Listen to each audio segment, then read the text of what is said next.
자, 오늘은 놀라운 일이 생깁니다 라는 말씀의 제목을 가지고 하나님의 말씀을 듣고자 합니다. 세상에는 우리가 알지 못하는 크고 놀라운 일들이 많이 일어나고 있습니다. 내가 경험하지 못하고 내가 경험하지 못했다고 해서 일어나지 않는 것이 아니라 내가 보지 않는 곳에서, 내가 볼 수 없는 곳에서 정말 놀라운 기적이 일어나곤 합니다. 그래서 그 기적들을 교회에서는 뭐라고 하냐면 간증이라고 해서 간증의 밤을 만들거나 간증의 단상을 만들어서 또 은혜를 나누기도 해요. 그럼 이 간증을 하는 이유는 뭘까요? 우리 교회가 이렇게 놀라운 일이 생기고 있다고 얘기해 주려고 하는 거예요. 저와 여러분들이 오늘 깨닫게 되길 원하는 것은 뭐냐면 이 전제가 있어요. 먼저 하나님께서는 저와 여러분들에게 뭘 하고 계시냐면 놀라운 일을 하실 것이라는 이 기본적인 전제가 믿어지시길 예수님의 이름으로 축복합니다. 예수님은 믿어봤자 별일 없어 라고 생각하시면 안 돼요. 교회 다녀봤자 별일 없어 라고 느끼시면 안 된다고요. 저 일이, 저 권사 일이, 저 간증의 목소리가 누굴 통해서도 일어날 수 있다고요? 나를 통해서도 일어날 수 있다라는 기본 전제. 이 믿음이 깔려있지 않으면 여러분 예수님 믿으나 마나. 뭐하러 예수님 믿어요? 그냥 밖에 나가서 돈 버세요. 밖에 나가서 것보다 돈 버는 것보다 더 중요한 게 뭐냐면 예수님을 믿음으로 나에게 이러한 기적들, 이러한 일들이 일어날 수 있다라는 기본적인 믿음, 그것을 꼭 간직하게 되시기를 다시 한번 예수님의 이름으로 축복해요. 지금 중국의 지하교회에서는 여러분들이 과거 어렸을 때 예수님을 믿었을 때 막 방언 터지는 거 보셨죠? 막 주위에서 귀신 쫓아나가는 걸 보셨잖아요. 그런 일들이 지금 중국 지하교회에서는 수도 없이 일어나고 있어요. 제가 알고 있는 어떤 선교사님은 중국에 가셔서 그 지하교회로 섬기신 거예요. 거기서는 조금만 기도하면 병든 자들이 일어나고요. 정말 불가능할 것만 같은 일이 막 일어나는 거예요. 그러고 나서 우리 한국에 돌아와서 똑같은 믿음 가지고 똑같이 기도하는데 한국에서는 그런 일들이 일어나지 않는 거죠. 그러니까 이 선교사님이 착각하는 거고, 내가 요즘 영적 상태가 너무 게을러졌나? 내가 잘못된 건가? 이런 생각을 가지고 다시 중국으로 돌아가서 거기서 또 사역하면 또 똑같은 일이 일어나는 거예요. 그 선교사님이 느낀 거, 그리고 그 선교사님이 하는 말은 이랬어요. 내가 중요한 게 아니라 하나님은 여기서도 저기서도 똑같이 역사하시고 똑같이 능력을 베풀어주고 계시는데 뭐가 다른 거예요? 밭이 다르구나 라는 것을 절실하게 느꼈대요. 또 한 가지 더 느낀 건 그분이 밭도 다른데 상황도 다른 거예요. 이전에는 우리나라에 의술이 발전하지 않았으니까 어떻게 한 거예요?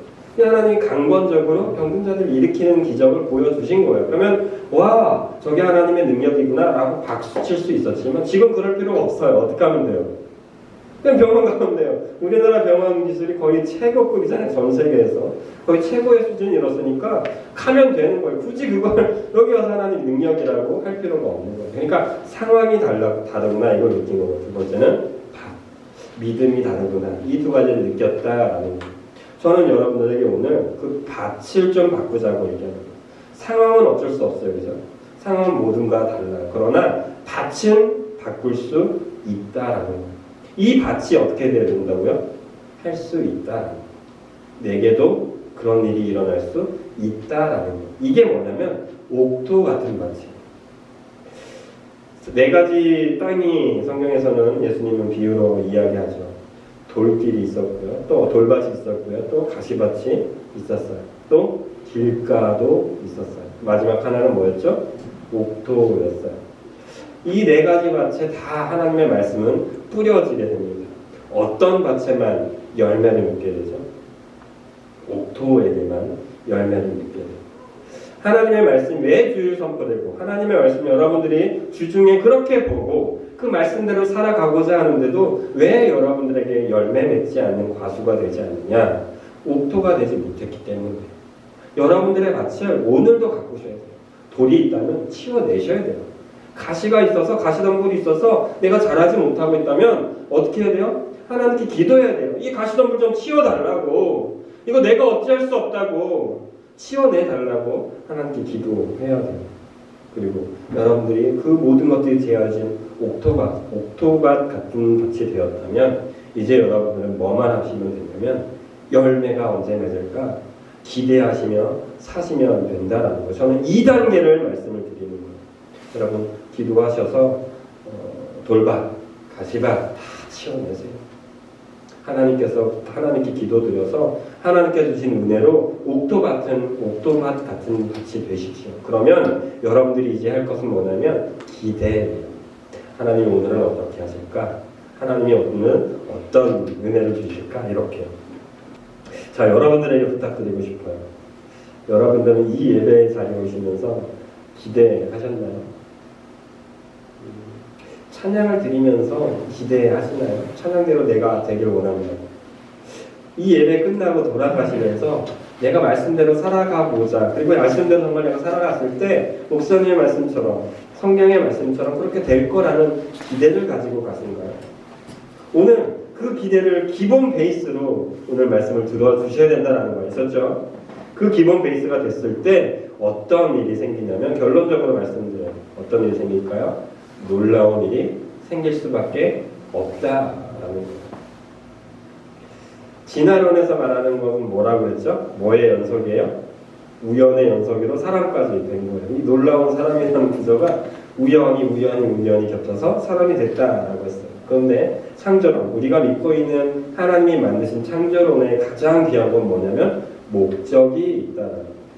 하나님이 분명히 만드셨을 때는 목적이 있다라는 거예요. 권사로 세우셨을 때, 목사로 세우셨을 때, 당진 비전교회 성도로 여러분들이 있게 하셨을 때, 또 여러분 가정에 여러분들을 남편을 만들었을 때, 만나게 하셨을 때, 여러분들의 자녀를 낳았을 때, 그리고 오늘 이 예배를 드리게 하셨을 때는 뭐가 있다고요? 목적이 있어요. 그럼 하나님이 하시는 일인데 시시할까요? 시시할 리가 없다라는 거예요. 그래서 저는 여러분들에게 분명히 말씀드릴 수 있어요. 여러분들이 기대하고 믿음으로 여러분들의 밭을 온전히 만들면 어떤 일이 생길 수밖에 없다고요? 놀라운 일이 생길 수밖에 없어요. 다만 내가 보지 못하기 때문에 세상 모든 사람들에게 하나님의 사람들에게 하나님은 놀라운 일을 보여주고 계시는데 내가 경험하지 못하기 때문에 우리는 종종 어떻게 하냐면 하나님은 없다라고 생각할 때가 있어요. 하나님은 지금 나와 함께하지 않는다라고 생각할지도 몰라요. 그러나 기억하십시오. 하나님이 분명히 계시다면, 하나님이 여러분과 함께 하신다면, 하나님이 지금 저를 붙들고 계신다면 어떤 일이 생길 거라고요? 놀라운 일은 너무나 당연하게 생길 수밖에 없다라는 것입니다. 오늘 본문에는 이렇게 표현하고 있어요. 14절, 15절을 제가 읽어드릴게요. 예수께서 성령의 능력으로 갈릴리에 돌아가시니 그 소문이 사방에 퍼졌고 친히 그 여러 회당에서 가르치심에 뭇 사람에게 칭송을 받으시더라. 예수님이 이전에 어떤 일을 하셨는지 여러분들이 오늘 본문 전에 보시면 알 거예요. 기도를 하셨어요. 40일을 금식 기도하시고 그 사단 마귀를 이기셨어요. 그래서 성령 충만한 상태가 됐어요. 성령 충만한 상태가 되니까 그냥 바로 어떻게 되냐면 성령의 능력으로 갈릴리에 들어가시니 그 소문이 사방에 퍼졌대요. 예수님이 뭘 하지도 않았어요. 예수님이 어떤 액션도 취하지 않으셨어요. 그런데 성령 충만해서 갈릴리로 갔을 뿐인데 그 소식이 퍼져나가기 시작한 거예요. 이게 놀라운 거예요. 이게 아무것도 아닌 것 같죠? 정말 놀라운 거예요. 여러분들이 만약에 성령 충만해지잖아요. 하나님의 능력으로 여러분들이 옷 입으시잖아요. 여러분들 남편이 먼저 알아요. 여러분들이 굳이 나 성령 충만해 나 너무 행복해라고 하지 않아도 여러분들의 남편이 먼저 알아요. 여러분들이 이웃이 요즘 무슨 일 있어? 요즘 교회 좋은 일 있나 봐? 라고 하면서 먼저 알아보기 시작한다고. 그게 놀라운 일이다. 사랑하는 당진 비전교회 성결교회 여러분, 성결교회 성도 여러분, 저는 소망합니다. 여러분들을 바라봤을 때, 여러분들의 얼굴을 봤을 때 누군가가 여러분들을 향해서 묻길 원합니다. 무슨 일 있어? 왜 이렇게 얼굴이 좋아? 권사님만 보면 나 너무 행복해져. 저절로 행복해지는 것 같아. 이렇게 되는 은혜가 우리에게, 여러분들에게, 여러분들의 삶과 가정에 넘쳐나시게 되시기를 예수님의 이름으로 축복드립니다. 그럼 이 일의 시작은 어디서 시작될까요? 이 놀라운 일, 이 기쁜 일, 여러분들이 소망하는 일의 시작이 어디부터 될까요? 아까 제가 언급했어요. 성령의 충만함. 예수님이 갈릴리 지역에 오기 전에 40일 동안 기도를 하시면서 성령 충만함을 입으셨어요. 성령 충만함을 입으니까 거기서 놀라운 일이 시작됐다라는 거예요. 그렇다면 저와 여러분들이 놀라운 일을 경험하고 싶으시면 해답은 너무나 뻔해요. 어떻게 하면 돼요? 성령의 사역 가운데 내가 들어가면 되는 거예요. 달마 놀자라는 영화 여러분 보신 적 있으세요? 깡패 이야기예요. 그 깡패가 이제 절에 들어가서 이제 잠깐 상대 조직에 피해서 이제 숨어 있었는데 거기서 주지 스님이 그들에게 미션 하나, 깨진 항아리를 그들에게 주면서 여기다 가득 채우면 너희들에게 어떤 상인지 뭔가 주겠다고 해요. 그랬더니 그 사람들이 물에 이제 뒤집혀져서 깡패들이니까 일단 해보잖아. 막 바가지 물을 떠서 붓기도 하고 막 양동 이만한 것들을 들고 와서 붓기도 하고 하는데 어떻게 될까요? 깨졌으니까 아무리 물을 부어도 계속 나가는 거예요. 여러분들이라면 어떻게 하시겠어요? 깨진 항아리 물을 가득 채우래요. 그럼 여러분 소원 이루어지겠대요. 어떻게 하시길래? 너네는 어떻게 할래? 너네 이 영화 안 봤으니까 모를 것 같아. 깨진 항아리 물을 가득 채울 수 있는 방법은 뭘까요? 그 영화에서는 나중에 해답을 딱 얻어요. 어떻게 하냐면 그 항아리를 들어서 그 절간에 있는 연못이 하나 있었거든요. 연못에 풍덩 빠쳐버려요. 그러니까 어떻게 돼요? 깨진 항아리 물이 가득 차게 돼요. 저는 그걸 딱 보면서 그때 그런 생각했어요. 아, 우리가 성령 충만해질 수 있는 유일한 방법이 저거겠구나라는 생각을 했어요. 여러분들이 아무리 깨끗해지려고 노력해도요, 여러분들이 돈을 아무리 채우려고 해봐도요, 절대 찰 수 없어요. 여러분들의 욕심과 여러분들의 마음은 채울 수가 없어요. 어떻게 해야 되는지 아세요? 여러분들이 성령님께 나아가야 돼요. 성령님께 나아가면 어떻게 되냐면 성령 충만함을 입게 되는 거예요. 이게 저와 여러분들의 오늘 꼭 해야 될 일들이에요. 놀라운 일들이 우리 가운데 부어질 텐데 그 일들을 우리가 볼 수 있는 유일한 방법 뭐라고요?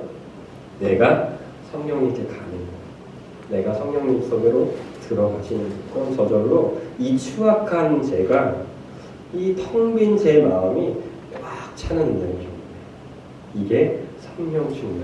이 놀라운 일의 시작에 기본으로 깔려 있어요. 기억하십시오. 여러분들이 행복하려고 하지 마세요. 여러분들이 잘하려고 하지도 마세요. 여러분들이 전도하려고 하지도 마세요. 무엇 하시라고요? 내가 성령님을 찾아가십시오. 성령님을 찾아가시면 성령님 안에 거하게 될 거고 성령님 안에 거함으로 성령님께서 부어주시는 큰 일들을 우리가 느낄 수 있게 될 것입니다. 두 번째로 우리가 해야 될 게 있어요. 성령님께서 우리가 성령님을 찾아가면 성령님이 우리를 가득 채워주시는데 가득 채워주셨을 때는 성령님의 분명한 의도도 우리가 깨닫게 돼요. 여러분들이 예수님을 믿으면서 전혀 생각하지 않았던 것 한 가지가 늘 여러분 가운데 생길 거예요. 두 가지겠네요. 첫 번째는 뭐냐면 전도예요. 그죠? 교회에서 어떤 목사가 교회에서 어떤 사람이 전도를 강조 안 한다면 그건 교회가 아니에요. 그건 나중에 알려드릴게요. 아무튼 또 하나는 사랑이에요. 그죠? 사랑하라는 얘기 매일마다 듣고 지긋지긋하게 듣고 전도하라는 얘기도 매일마다 들어요. 왜 이 두 가지를 강조할 수밖에 없냐면 이게 성령님이 가지신 목적이기 때문에 성령님이 저와 여러분들을 향해서 가지고 있는 큰 목적 두 가지를 그냥 무조건 얘기해라 하면 사랑과 전도밖에 없어요. 예수님께서도 이 땅에 오셔서 뭘 보여주셨죠? 십자가의 사랑 보여주신 건 아니에요. 내가 너희를 얼마나 사랑했는지 좀 봐. 죽기까지 사랑했어 라고 하면서 십자가에 죽으신 거잖아요. 그리고 예수님이 올라가시면서 뭐라고 했어요? 땅끝까지 전해 라고 했잖아요. 이 두 가지는 그래서 교회의 그냥 숙제예요. 영원한 숙제. 여러분들이 자다가도 생각해야 되고 일어나도 생각해야 되고 직장 가서도 생각해야 되고 이 설거지하면서도 생각해야 되는 두 가지 전제, 두 가지 목적. 이것은 절대 잊어버리면 안 돼요. 하나님께서 성령님께서 저와 여러분들을 만나주시고 여러분을 성령 충만하게 하신 목적 또한 어디에 있냐면 사랑과 전도 이 두 가지밖에 없다라는 사실을 깨닫게 되시기를 예수님의 은혜로 축복드립니다. 18절을 한번 읽어볼까요? 18절. 성령님께서 예수님께 임하셨어요. 이사야 말씀을 읽으시는데 예수님께 임하셔서 예수님이 그걸 고백합니다. 그 고백 장면을 우리가 같이 읽어볼게요. 18절 19절입니다. 시작. 주의 성령이 내게 임하셨으니 이는 가난한 자에게 뭐를 복음을 전하게 하시려고 내게 나를 보내사 포로된 자에게 자유를 눈먼 자에게 다시 보게 함을 전파하며 눌린 자를 자유롭게 하고 주의 은혜의 해를 전파하게 하려 하심이라 하였더라. 성령님께서 큰 전제 두 가지가 있다고 분명히 말씀드렸어요. 사랑과 전도. 예수님께서 지금 내게 성령이 임했는데 그 성령님이 임한 그 이유, 그러니까 그 세부적인 사랑이란 큰 이름 아래 예수님께서 받으신 타이틀이 있어요. 목적이 있어요. 그건 뭐냐면 가난한 자에게 복음을 전하게 하십니다. 또 있어요. 나에게 성령님께서 기름을 보내주셨는데 그 이유는 포로된 자에게 자유를 주고 싶어서요. 그리고 눈먼 자에게 다시 보게 하는 그 눌린 자들에게 그 눌림을 풀어주는 그 일들을 위해서 성령님이 내게 지금 임했다라고 예수님은 선포하고 있는 거예요. 여러분들도요, 예수님께 나아가잖아요. 성령님께 가까이 나가잖아요. 성령님이 여러분들에게 주시는 그 은혜의 말씀들이 여러분께 부담을 줄 거예요. 연초에 여러분들에게 말씀을 나눠줬어요. 그 말씀을 나누면서 여러분들은 분명 마음속에 어떡하라는 거야, 이런 부담감이 들으셨을 거예요. 이게 뭐냐면 성령님께 나아갈 때 주는 하나님의 목적이라는 거예요. 성령님의 목적이라는 거예요. 오늘 예배를 끝나고 여러분들이 그 문을 여섰을 때도 어쩌면 부담이 생길 거예요. 그게 뭐냐면 하나님이 저와 여러분들에게 주는 뭐라고요? 목적이라는 거예요. 예수님이 이 목적대로 살다가 결국 한 번 고비를 당해요. 십자가에 죽기 직전에 전날 밤 목요일 어떻게 되셨죠? 너무 힘든 거예요. 가기 싫은 거예요. 그래서 예수님이 어떻게 했어요? 하나님, 저 가기 싫어요. 이 잔 좀 피하면 안 돼요? 성령님의 목적대로 쭉 살다가 마지막 고비가 왔을 때 하기 싫다라고 고백까지 했어요. 저와 여러분들도 똑같아요. 성령 충만하면 그냥 그 고비대로 그냥 살아요. 그냥 그대로 살아. 힘들지 모르고 그냥 이렇게 살아요. 그런데 순간순간 고비가 와요. 내 목적대로 살면 어려울 때가 온다고요. 그때는 어떻게 하면 되냐면 예수님처럼 그냥 하나님 저 못하겠어요. 정말 힘들어요. 그때 성령 충만해지면 다시 성령으로 채워지면서 예수님이 어떻게 나중에 고백하죠? 그러나 내 뜻대로 마옵시고 아버지의 뜻대로 되길 원합니다. 결국 예수님은 어떻게 한 거예요? 성령님의 목적대로 살아가기로 다시 한번 작정하고 십자가에 달리셨습니다. 사랑하는 당진 비전교회 성도 여러분 가운데 오늘 저는 계속해서 부담을 주고 있어요. 성령님이 임하시면 여러분들 마음 가운데 어려움이 있을 거라고. 여러분들이 예배 자리에서 지나가면 여러분들의 삶의 현장이 나오겠죠. 거기서 왜 나만 당해야 돼? 라는 마음이 분명히 들 거예요. 왜 나만 고생해야 되는데 좀 편하게 살면 안 돼? 이런 생각이 분명히 들어올 거예요. 그러나 그때 여러분들이 해야 될 것은 성령님의 목적은 뭘까라는 걸 다시 한번 생각해 보는 거예요. 성령님의 뜻이 과연 이걸까? 내가 이렇게 생각하는 게 옳을까? 라고 생각해 보는 거예요. 성령님은 예수님에게 이렇게 부담을 주셨어요. 가난한 자에게 복음을 전하게 하려고, 또 포로된 자에게 자유를 주려고, 눈먼 자에게 다시 보게 함의 전파함을 위해서, 그리고 눌린 자에게 자유롭게 하려고. 참 불쌍한 인생들만 예수님 옆에 붙여놓지 않으셨어요. 그래서 저와 여러분들이 예수님을 찾을 때 예수님을 쉽게 만날 수 있는 거예요. 여러분들이 주여라고 할 때 예수님을 만날 수 있는 이유가 여기에 있는 거예요. 예수님은 그러려고 이 땅에 오셨거든요. 눈먼 자들, 가난한 자들, 포로된 자들, 억눌려서 정말 힘들어 죽으려고 하는 그들을 위해서 성령님께서 보내셨기 때문에 예수님을 우리는 그때 더 쉽게 만날 수 있더라고요. 여러분 정말 힘드세요? 여러분 정말 답답하세요? 여러분 도저히 사랑이 안 되는 사람들 있으세요? 그럼 어떻게 해요? 예수님께 한번 외쳐보세요. 주여. 그러면 그러기 위해 오신 예수님은 저와 여러분들에게 그 풀린 것들을, 억눌린 것들을, 보지 못하게 하고 있는 것들을, 가난한 나의 마음들을 어떻게 해요? 바꿔주시는 은혜가 저와 여러분들에게 임할 줄 믿습니다. 왜요? 그것이 성령님의 목적이기 때문입니다.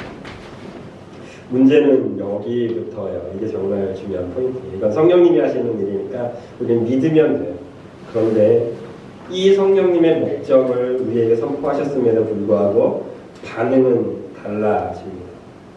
예수님이 성령 충만해서 이 땅에 오셨을 때 사람들의 반응은 뭐였냐면 박수였어요. 와, 저분이 예수님이래. 성령님이 예수님의 얼굴 봤더니 뭔가 할 것 같거든요. 예수님의 제자들을 보니까 떨거지들인데 뭔가 있겠지 하면서 박수 쳤거든요. 분명 14절 성령의 능력으로 갈릴리에 돌아가신 그 소문이 사방에 퍼졌고 친히 그 회당에서 여러 가르치심에 무사람들이 칭송을 받으시더라. 여기서 칭송은 박수 칠만, 칭찬할 만한 일들을 있을 때 그 사람을 칭송한다라고 합니다. 그러니까 예수님이 그럴 만한 사람이라고 많은 사람들이 인정했어요. 그런데 이런 일이 있고 불과 반나절이 지나가기도 전에 이 사람들이 어떻게 하는지 아세요? 예수님을 낭떠러지로 몰고 가요. 뭐 하려고 몰고 갔을까요? 죽이려고. 예수님은 다른 거 한 거 없어요. 이전에도 지금도 충만한 상태예요. 그리고 하나님의 말씀을 듣고 내가 그 사람이다, 내가 그리스도인이다, 내가 그리스도다 라고 선포했을 뿐이에요. 그리고 하나 더, 너희가 해야 될 것들을 이제 해야 되는데 너희 선민사상 있지, 너네 그거 너무 믿지 마. 과거 사르밧 과부에게 엘리야가 찾아갔던 것처럼 또 27절 엘리사 때에 이르러 엘리사 때에 이스라엘 많은 나병 환자가 있었으되 그 중에 한 사람도 깨끗함을 얻지 못하고 오직 수리아 사람 누구요? 나만 뿐이었던 것처럼 사르밧 과부의 사렙다의 한 과부 그 사람과 이 나아만 장구만 은혜를 입었던 것처럼 너희가 다 받는 게 아니야. 왜냐하면 유대인들은 항상 선민의식이 있었어요. 하나님의 은혜를 받을 수밖에 없다고 생각했어요. 당연하다고 생각했어요. 여러분들이 그리스도인으로 살면서 어쩌면 천국이라는 것이 너무 당연하게 느끼고 있잖아요. 그죠? 그러나 예수님은 어떻게 했냐면 너희가 다 받는 게 아니야. 너희 중에 받는 사람은 극소수야. 라고 이야기하니까 이 사람들이 뭐가 생겼냐면 화가 났어요. 그래서 예수님을 죽이려고 했던 거예요. 여러분들도 분명히 이런 반응이 나타날 거라는 거예요. 성령 충만하여서 밖에 나갈 거예요. 성령 충만해서 나가는데 그때 여러분 마음 가운데 화가 나는 마음들이 있을 거예요. 어떤 마음이요? 왜 또 나만 해야 되는데? 내가 왜 또 저 인간을 사랑해야 되고 내가 왜 또 섬겨야 되는데? 이런 일들이 분명히 들어올 거예요. 이 마음 때문에 여러분들은 나만이 될 수 없어요. 사렙다 과부가 될 수 없을 거예요. 그러다 보니까 여러분들은 예수님은 어떻게 하는지 아세요? 그때 배척하기 시작할 거예요. 예수님을 밀어버리려고 할 거예요. 여러분들이 오늘 말씀을 통해서 하나님은 역시 위대하셔 박수치는 마음이 있을 거예요. 그러나 여러분 삶의 현장에 가서 어떤 마음이 들 거냐면 이 예수님을 밀어내고 싶은 마음이 들 거예요. 아, 예수님 도저히 못하겠는데 저 사람만 은혜 받는 거 배 아픈데요. 이런 생각이 들어 올 거라고요. 그런 반응이 나타날 거라고요. 그런데 여기서 정말 중요한 키포인트가 저는 발견돼요. 우리 30절을 보시면 이 30절의 은혜가 우리에게 있거든요. 30절의 은혜. 그런 반응. 자신에게 박수쳤던 사람들이 자기를 죽이려고 했던 그런 반응 가운데 예수님께서 어떻게 반응하셨는지 볼게요. 같이 읽습니다. 예수께서 그들 가운데로 지나서 가시니라. 네, 저 같으면 와 이것들 봐라, 이 개쓰는 놈들 봐라. 너 이런 죄 졌잖아. 너 이래서 천국 못 가는 거야. 이럴 것 같잖아요, 그죠? 여러분들에게 원수가 다가와서 막 더 해코지하고 나보다 더 못된 사람이 와가지고 여러분들 방해하고 이러면 너 그럴 수 있어. 예전에 너 이랬던 놈이 너 지금 이런 죄 많은 사람이 지금 나 이거 잘못한 거 이 하나 가지고 지금 이런단 말이야? 라고 하면서 막 할 수가 있죠. 이게 우리잖아요. 그런데 예수님은 어떻게 하는지 아세요? 그 원수들의 가운데로 아무 말 없이 그냥 지나가세요. 저는 이게 은혜이지 않을까라고 생각해요. 예수님이 거기서 떨어져 죽었어 봐요. 이들은 어떻게 되는 거예요? 구원받지 못하는 거예요. 예수님의 목적은 하나였어요. 하나님의 사랑을 많이들에게 보여주고 또 그 사랑을 전파하게 하려고 하는 목적이 있으니까 그 사람들에게 해코지 않아요. 그들을 정죄하지도 않아요.